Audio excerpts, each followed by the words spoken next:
நேர்களை நாம் புல்லட் செய்தியினூடாக இந்த மாலை வேளையிலே இன்றைய தினம் உங்களுடன் திருவண்ணாமலை கடற்கரை ஓரத்தில் திருவண்ணாமலை பீச் ஓரத்தில் இருந்து நாம் இணைந்து கொண்டிருக்கிறோம்.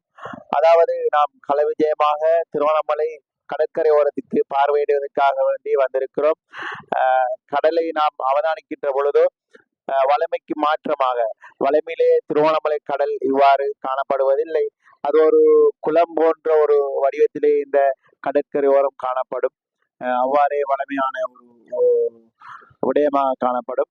ஆனால் தற்பொழுது இந்த காலநிலை மாற்றம் காரணமாக அசாதாரண சூழ்நிலை ஏற்பட்டிருப்பதன் காரணமாக கடல் மிகவும் கொந்தளிப்பாக மிகவும் கடுமையாக சீற்றமாக காணப்படுவதை எங்களால் அவதானிக்க முடிகிறது. எனவே உங்களுடைய நாம் இந்த இடத்திற்கு வந்து அவதானித்ததில் கடலின் சீற்றத்தின் காரணமாக பாரிய கழிவுப் பொருட்கள் கடலில் இருந்து கரை ஒதுங்கி இருப்பதை காணக்கூடியதாக இருக்கிறது. எனவே இவ்வாறான சீற்றமான அசாதாரண சூழ்நிலையிலே நீங்கள் இங்கு பார்வையிட வருவதை தவிர்த்து கொள்ளுமாறு கேட்டுக்கொள்கின்றோம். உயிர் சேதங்களை ஏனைய சேதங்களை தவிர்த்து கொள்ளும் முகமாக நீங்கள் இங்கு வருகை தருவதை உங்களுடைய குழந்தைகளை இவ்வாறான இடங்களுக்கு அனுப்புவதை தவிர்த்து கொள்ளுங்கள். நாங்கள் வளமை போன்றே இந்த அசாதாரண சூழ்நிலையிலும் கடற்கரையோரத்தை இந்த திருவண்ணாமலை பீச்சுக்கு மக்கள் பார்வையிட வருவதை காணக்கூடியதாக இருக்கிறது.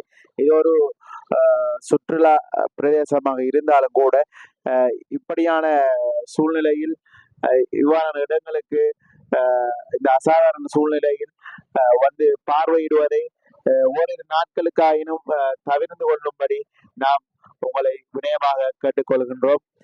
அனைவரும் பாதுகாப்பான முறையில் பாதுகாப்பான இடத்தில் இருந்து எங்களுடைய உயிர்களையும் உடைமைகளையும் காப்போமாக என்று கேட்டு விடைபெறுகின்றேன். புல்லட் செய்திகளுக்காக திருவண்ணாமலை புல்லட் நிருபர்.